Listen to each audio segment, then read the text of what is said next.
Today, we're diving into the world of AI engineering. We're going to look past all the hype about AI magic and get into what it actually takes to build the real-world applications that are, let's be honest, changing everything. You've probably used AI, right? I mean, maybe it's ChatGPT or a coding assistant or even just a chatbot online. But have you ever stopped to wonder what it would take to go from just using it to actually building something new with all that raw power? Well, that exact question, how to go from user to builder, has kicked off a total modern-day gold rush. It's created this huge surge in interest, investment, and wild innovation all across the globe. And you don't have to take my word for it, just look at the data. The number of S&P 500 companies, we're talking the biggest players in the economy, mentioning AI on their earnings calls just exploded in 2023. It's more than a threefold increase in a single year. This isn't just hype. It's a massive economic shift, and it's creating an entirely new field of engineering right before our eyes. Okay, so if you're gonna build with AI, you first have to understand the raw materials. What are the engineers actually working with? Let's take a quick peek inside the so-called AI brain. So at the very heart of all of this is something called a foundation model. The easiest way to think about it is like a massive pre-trained intelligence. It's already learned from a huge chunk of the internet, so you can then adapt it to do all sorts of things without having to build a brain from scratch every single time. And the most common type, the autoregressive model, works on a concept that is honestly shockingly simple. It just looks at a string of words, like, why did the chicken cross the, and its entire job is to predict the single most likely next word. That's it. And by just doing that one simple thing over and over again, it can generate paragraphs, write code, have entire conversations.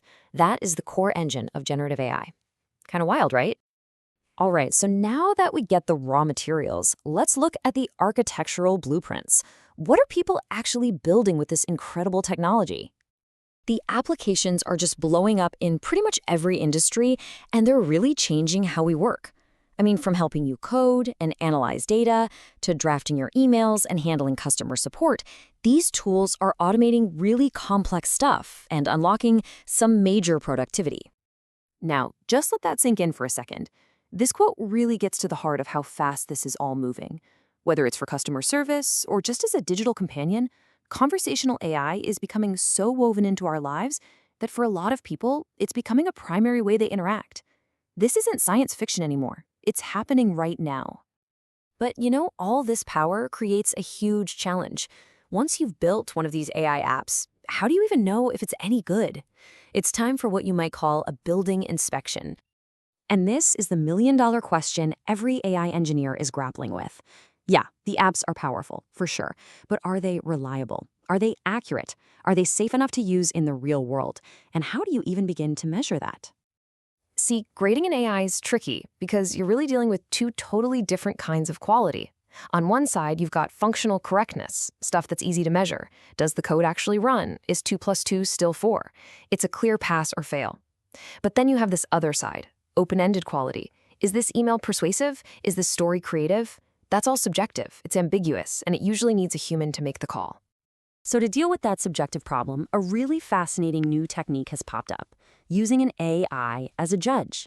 The idea is you take a super powerful model, like a GPT-4, you give it a grading rubric, and you have it score the output from another, maybe weaker AI. It's a pretty clever way to try and automate grading things like style and tone. But, and this is a big but, it is no silver bullet. For one, using a massive model as your judge is expensive. It can easily double or even triple your costs. And maybe worse, if that judge model has its own blind spots or biases, it can be consistently wrong, which means it will systematically reward bad answers and just amplify those errors through your whole system. Not good. So with all these challenges, how do you actually build a solid, production-ready AI application? Well, the secret isn't just the model itself, it's the entire factory assembly line that you build around it. Let's just walk through this assembly line really quick. So a user's request comes in, and first it hits the input guardrails to make sure there's nothing unsafe. Next up, context construction acts like a helpful librarian, grabbing all the relevant info the model will need to give a smart answer. Then the model gateway is like a traffic cop, sending the request to the best, most cost-effective model for that specific job. And finally, before anything gets back to the user, output guardrails do one last check for quality and safety. And here it is, the whole system in action. You can see the model itself is just one small piece of a much, much bigger puzzle. It's this whole architecture, the databases, the safety checks, the routing logic that makes up the factory. This is what lets companies deliver reliable and safe AI experiences to millions of people. So this brings us to the final and maybe the most important piece of the puzzle. How do you build a product that lasts? Or, in the world of business, how do you build your competitive moat? This is the huge strategic question of the AI era. I mean, if anyone can get access to a powerful foundation model with a simple API call, what's stopping a competitor from copying your product tomorrow? Where is your actual defensible advantage? This quote from an engineer at LinkedIn just says it all. They got a prototype working at about 80% quality in just 1 month. Pretty good.